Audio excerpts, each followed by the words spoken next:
마태복음 제9장. 예수께서 배에 오르사 건너가 본 동네에 이르시니 침상에 누운 중풍병자를 사람들이 데리고 오거늘 예수께서 그들의 믿음을 보시고 중풍병자에게 작은 자야 안심하라, 내 죄 사함을 받았느니라. 어떤 서기관들이 속으로 이르되 이 사람이 신성을 모독하도다. 예수께서 그 생각을 아시고 이르시되 너희가 어찌하여 마음에 악한 생각을 하느냐? 내 죄 사함을 받았느니라 하는 말과 일어나 걸어가라 하는 말 중에 어느 것이 쉽겠느냐? 그러나 인자가 세상에서 죄를 사하는 권능이 있는 줄을 너희로 알게 하려 하노라. 하시고 중풍병자에게 말씀하시되 일어나 내 침상을 가지고 집으로 가라. 그가 일어나 집으로 돌아가거늘 무리가 보고 두려워하며 이런 권능을 사람에게 주신 하나님께 영광을 돌리니라. 예수께서 그곳을 떠나 지나가시다가 마테라 하는 사람이 세관에 앉아 있는 것을 보시고 나를 따르라 하시니 일어나 따르니라. 예수께서 마태의 집에서 앉아 음식을 잡수실 때 많은 세리와 죄인들이 와서 예수와 그의 제자들과 함께 앉았더니 바리새인들이 보고 그의 제자들에게 어찌하여 너희 선생은 세리와 죄인들과 함께 잡수시느냐? 예수께서 들으시고 이르시되 건강한 자에게는 의사가 쓸데없고 병든 자에게라야 쓸데있느니라. 너희는 가서 내가 긍휼을 원하고 제사를 원하지 아니하노라 하신 뜻이 무엇인지 배우라. 나는 의인을 부르러 온 것이 아니요 죄인을 부르러 왔노라. 할렐루야. 사랑하는 열린문교회 성도 여러분, 지난밤도 주님 주신 은혜와 평강 가운데 단잠 주무셨습니까? 아침을 깨우는 말씀, 화요일 이 아침에 주님께서 저와 여러분에게 주시는 말씀은 마태복음 9장 1절로 13절까지의 말씀입니다. 오늘도 주시는 살아계신 하나님의 말씀을 통하여 저와 여러분의 삶 가운데 선명한 성경적 기준이 세워지길 원하고, 오늘도 세워진 그 기준대로 오늘 맡겨진 하루를 살아내심으로 주님께는 영광이요 저와 여러분들에게는 성경에서 이야기하는 참된 축복과 은혜를 누리시는 오늘 하루가 되었으면 좋겠습니다. 오늘 본문의 제목을 매일 성경의 해설자는 죄인을 부르시는 예수님이라는 제목을 붙였는데요. 오늘 본문 자체가 결국엔 죄사함의 권세를 가진 예수님에 대하여 성경에서 그의 권세와 능력을 이야기하다가 그 이후에 두 번째 단락에서는 의인이 아닌 죄인을 부르러 오신 예수님이라는 표제어, 이 소제목과 함께 그에 합당한 어떤 본문들이 이어지는데요. 말 그대로 오늘 매일 성경의 해설자가 지은 제목처럼 예수님께서 이 땅에 오신 것은 의인을 부르러 오신 것이 아니라 죄인을 부르러 왔노라고 예수님께서 분명하게 말씀하시더라는 것이죠. 이 12절에서 13절 말씀을 보면요, 예수께서 들으시고 이르시되 건강한 자에게는 의사가 쓸데없고 병든 자에게라야 쓸데있느니라. 너희가 가서 내가 긍휼을 원하고 제사를 원하지 아니하노라 하신 뜻이 무엇인지 배우라. 나는 의인을 부르러 온 것이 아니요 죄인을 부르러 왔노라 하시니라. 너무나도 당연한 비유 말씀을 통하여 예수님께서 오신 그 이유와 의미에 대해서 말씀하시는데요. 말 그대로 의사라는 존재는 병든 자를 위해 존재한다는 것을 우리가 너무나 잘 알고 있죠. 만약에 세상에 병든 자가 없다면 의사, 의원이라는 존재 자체가 필요 없는 것이겠죠. 그 말인즉슨 예수님께서 말씀하시듯이 이 세상 가운데 죄인이 없었노라면 예수께서 이 땅에 오실 이유도 없었고, 그러므로 그 의미는 예수님은 의인의 하나님이 아니라 죄인들의 하나님이다 라는 말로도 치환하여 우리가 의미를 받아들일 수 있다라는 것이죠. 이와 같은 이 예수님의 말씀이 이어지게 된 그 배경을 살펴보면 예수님께서 이 제자를 부르시는데 그 중에 우리가 잘 알고 있는 이 마태를 부르시는 장면을 오늘 이 성경에서 보여주고 있는데요. 마태라는 자는 여러분도 잘 아시다시피 그는 세리였습니다. 여러분, 세리라는 이 직업은 어떤 직업이냐면 이 텍스 콜렉터라고 하는데 말 그대로 세금을 모아 이 로마 정부에 바치는 자였습니다. 그러다 보니까 이 세리라는 사람은 이 유대인들에게 매국노나 배신자로 여겨 혐오되어지는 이 직군이었음에 대해서 우리는 너무나도 잘 알고 있죠. 그렇기 때문에 세리라는 존재도 사실은 참 불쌍한 존재였는데요. 이 로마에게는 그저 이용을 당하는 이 앞잡이와 같은 자였고, 결국에는 이 자신의 동족인 유대인들에게는 여기는 나라를 팔아먹는 매국노와 같은 취급을 당하는 그런 존재였습니다. 그럼에도 불구하고 철저히 먹고 살기 위한 어떠한 이유에서 결국엔 그는 그와 같이 이 사람들에게 비난과 멸시를 받는 이 세리가 된 것일 텐데요. 어찌되었든지 간에 사회적으로 세리라는 자들은 이 천대받고 그리고 이 사람들의 혐오를 당하는 죄인 취급을 받는 직업이었습니다. 근데 예수님께서 그 세리인 마태를 부르시기 위해서 그와 함께 음식을 먹고 있을 때에 결국에는 이 바리새인들이 그들에게 예수님에게 와서 이야기하는 것이 무엇이냐면 너가 어찌하여 죄인과 함께 밥을 먹느냐라고 이야기하더라는 것이죠. 사실은 바리새인들이 이야기하는 바는 구약 성경에 결국에는 이 죄된 것이나 그리고 이 부정한 것은 손을 대거나 아예 곁에 있지도 말라는 말씀들이 분명히 있기에 바리새인들은 결국에는 그 이 율법을 문자 그대로 해석하고 받아들여 예수님이 어찌 죄인과 함께 있느냐라고 하며 결국에는 그를 자신들의 어떤 율법적 기준에 의해서 정죄하는 것을 우리는 보게 되더라는 것이죠. 물론 안식일에 대해서 이 안식일을 어기는 그 예수님의 모습을 통해서 결국엔 그들은 율법을 통하여 예수님을 정죄하였죠. 그때 예수님께서 선언하시는 것이 무엇이냐면 결국에는 안식일의 주인이 나다라고 말씀하시더라는 것이죠. 결국 이 모든 말씀이든 율법이든 그것은 오직 예수 그리스도로 말미암음인 것이지 예수 그리스도를 규정할 수 있는 것이 아니다라는 것을 의미하는 것일 텐데요. 예수님께서 그들에게 다시 한번 그러므로 이야기하기를 결국에 내가 이곳에 온 것은 의로운 자들을 위해서 온 것이 아니라 죄인을 위해서 왔기에 내가 죄인과 함께 앉아 먹는 것은 합당하다라는 논리로 그들에게 설명하시기 시작하더라는 것이죠. 저는 오늘 이 말씀을 보면서 죄인을 부르러 오신 예수님이라는 이 제목 자체가 참 마음에 와닿았습니다. 그런 의미에서 또 역설적으로 어떤 의미에서 내가 늘 죄를 짓는 죄인이라는 것이 참 감사하다라는 생각도 해보았습니다. 오해의 소지가 있는 고백이지만 결국에는 죄인을 부르러 오신 죄인과 함께하는 예수님이라는 이 고백으로 인해서 결국엔 내가 죄인이기에 주님께서 나와 함께 하시고 내가 죄인이었기에 주님께서 나를 긍휼히 보셨겠구나라는 생각으로 인하여 마음의 감사를 느끼게 되었다라는 것입니다. 결국에는 우리는 모두 죄를 멀리해야 하는 자들입니다.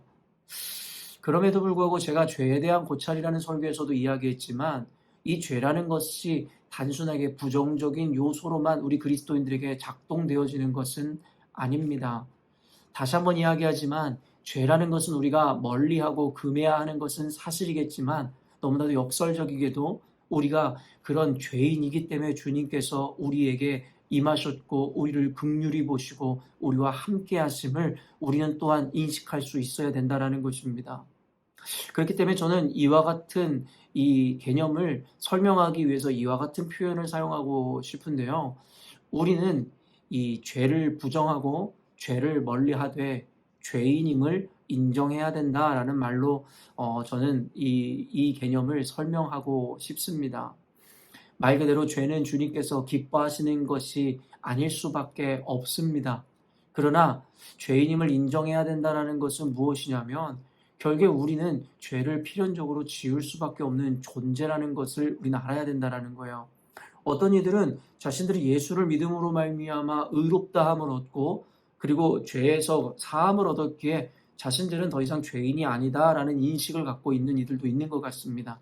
그러나 제가 여러분들에게 갈라디아서 말씀이라든가 로마서 말씀을 통해서 분명하게 전달해 드렸듯이 결국엔 우리는 하나님의 의로움을 예수 그리스도로 말미암아 입었을 뿐이지 우리에는 여전히도 죄의 본성을 가지고 있는 자들이라 이야기하였습니다. 말 그대로 예수 그리스도의 보혈의 공로로 말미암아 우리는 죄사함의 은총을 입고 의롭다함을 입어 결국엔 우리가 하나님 앞에서의 의로운 존재라고 선언을 얻게 된 것일 뿐이지 여전히도 우리 안에는 죄의 본성으로 인하여 우리는 끊임없이 죄를 탐하는 존재일 수밖에 없다라는 것을 우리는 배워왔습니다. 그렇기 때문에 우리는 늘 스스로 예수 그리스도로 말미암아 구원의 노래를 부를 수도 있음과 동시에 우리는 늘 주님 앞에 죄인입니다라는 고백도 함께 할 수 있게 되었더라는 것이죠. 그렇기 때문에 우리가 이와 같은 신학적인 의미와 내용들을 분명하게 알고 있다면 결코 스스로를 자랑하거나 스스로를 의롭게 여기거나 스스로를 기준 삼는 삶을 살지 않는다라는 거예요. 우리 모두가 이와 같은 말씀을 근거로 해서 모두가 죄인이라는 것을 인정합니다. 누구도 스스로를 대놓고 의인이라고 이야기하진 않겠죠. 왜냐하면 굉장히 교만한 말처럼 우리가 여길 수밖에 없기 때문입니다. 실제로 우리는 모두 죄인일 수밖에 없고요. 그러나 모두가 스스로를 죄인이라고 이야기하고 인정한다 이야기하지만 결국에는 삶으로 그들은 거짓말을 하고 있음을 증명해 내는 듯합니다. 무슨 말이냐면 스스로 벌레만도 못한 죄인이라 이야기하지만 누군가의 잘못이나 누군가의 어떤 것에 대해서는 우리는 어김없이 그들을 정죄하고 결국에는 이 스스로의 기준으로 남을 판단하는 것을 보게 됩니다. 남을 정죄하는 이유, 남을 판단하는 이유가 무엇일까요? 적어도 나는 너보다는 낫다라는 생각이 우리의 머릿속에 기준되어 있기 때문입니다. 그 어디에서도 스스로가 누구보다 못한 죄인이다. 사도 바울이 이야기한 바와 같이 죄인 중에 괴수다라는 고백은 우리들의 삶을 비춰볼 때 누구에게도 진실된 고백으로 나타나는 것 같지 않다라는 것이죠. 사랑하는 성도 여러분, 저와 여러분은 다시 한번 이야기하지만 예수를 믿음으로 말미암아 의롭다함을 얻어 구원에 이를 수 있는 은혜를 누리게 되었지만 여전히도 우리는 해결받지 못한 죄의 본성으로 인해서 날마다 죄를 탐하는 존재임을 저와 여러분은 인정할 수밖에 없습니다. 그래서 때로는 그와 같은 죄의 본성을 따라 죄를 짓는 우리들의 모습에 스스로 절망하고 가슴 아파하는 것도 사실이지만 오늘 말씀을 통해서 다시금 이 죄에 대해서 우리가 죄인이라는 것에 대해서 다시 한번 또 다른 의미에서의 은혜를 발견한다면 바로 우리가 죄인이기 때문에 주님께서는 우리를 긍휼히 여기신다라고 우리는 인식할 수 있어야 된다라는 거예요. 죄인이라는 것이 어떤 의미에서는 이 고통스러운 것이지만 또한 역설적인 의미에서의 또 다른 의미는 죄인이기 때문에 감사하다입니다. 사랑하는 열린문교회 성도 여러분, 스스로를 높이고 스스로 의롭다함을 자청하여 남을 정죄하고 판단한다면 결국에는 나는 더 이상 예수님이 필요 없는 존재입니다 라고 선언하는 것과 같다라는 것입니다. 다시 한번 이야기하지만 예수님은 죄인을 위하여 오셨습니다. 스스로를 의롭다 여기는 자들을 위해 온 것이 아니라 스스로의 죄됨을 인정하고 자복하는 자들을 위해 주님께서 오셨다라는 것입니다. 사랑하는 열린문교회 성도 여러분, 이제는 스스로를 높이고 스스로를 의롭게 여기거나 스스로가 기준되어 누군가를 비판하고 판단하던 그와 같은 스스로를 의롭게 여기던 마음들을 내려놔 보시지 않겠습니까? 우리는 주님 앞에 늘 우리는 벌레만도 못한 죄인입니다. 주님 우리를 긍휼히 여겨 주옵소서라는 고백을 할 수밖에 없어야 하는 존재이며 또한 그와 같은 고백을 통하여 예수님께서 우리와 함께 하심을 우리는 또한 잊지 않아야 한다라는 것입니다. 어떻게 보면 이것이 바로 죄인됨에 인정하는 자들에게 주어지는 죄인됨을 인정하는 자들에게 주어지는 축복이지 않을까라는 생각을 해보게 됩니다. 오늘 말씀을 모쪼록 이 곡해함 없이 왜곡 없이 온전히 이해하셨으면 좋겠습니다. 다시 한번 이야기하지만 죄는 우리가 멀리하고 죄를 결코 우리는 용납해서는 안 됩니다. 그럼에도 불구하고 우리는 죄를 지을 수밖에 없는 죄인임을 인정할 수 있어야 합니다. 그리고 그 죄인이라는 것이 때로 우리를 고통스럽게 하지만 또 다른 의미에선 우리가 죄인이기 때문에 주님을 붙들 수밖에 없고 그 죄인이기 때문에 주님의 긍휼이 우리 가운데 머물고 있음 또한 잊지 않으셨으면 좋겠습니다. 이 영적인 균형을 온전히 이루어내므로 주님 앞에서 정결함과 성결함을 추구하되 그러나 그 죄로 말미암아 스스로 절망하거나 스스로를 정죄하지 않는 자유로움 가운데 나아가시는 오늘 하루가 되었으면 좋겠습니다. 오늘 굉장히 중요한 신학적 선언이거든요. 여러분 오늘 말씀 한 번에 이해가 안 되신다면 다시 들으시면서 이것을 분명히 여러분 마음 가운데 온전히 새기시는 오늘 하루가 되었으면 좋겠습니다. 함께 기도하겠습니다. 사랑하는 하나님 아버지 감사합니다. 오늘도 말씀을 통하여 우리를 한 걸음 더 자유에 가깝게 하시니 감사합니다. 하나님 우리는 예수를 믿어 자유함을 이루었다 이야기하면서도 또 다른 구속으로 스스로를 묶어 스스로를 불편함 가운데로 나아가게 하는 것을 우리는 번번이 보아옵니다. 특별히 죄라는 것에 대한 온전하게 규정하지 못함으로 스스로 죄인이라 이야기하면서도 의로운 양 행세하며 살아가는 교만한 모습도 우리가 발견하게 됩니다. 하나님 아버지 말씀을 통하여 우리가 다시 한번 나누었듯이 죄는 멀리하되 스스로 죄인됨은 인정함으로 늘 주님 앞에 겸손히 주님의 긍휼을 구하는 우리가 되게 하여 주옵소서. 그때 우리를 불쌍히 여기시는 주님께서 우리와 함께 할 것이고 우리로 하여금 오늘 하루도 의롭게 살아갈 수 있는 힘을 허락하시는 그 주님의 긍휼과 은혜를 경험하게 될 줄로 믿습니다.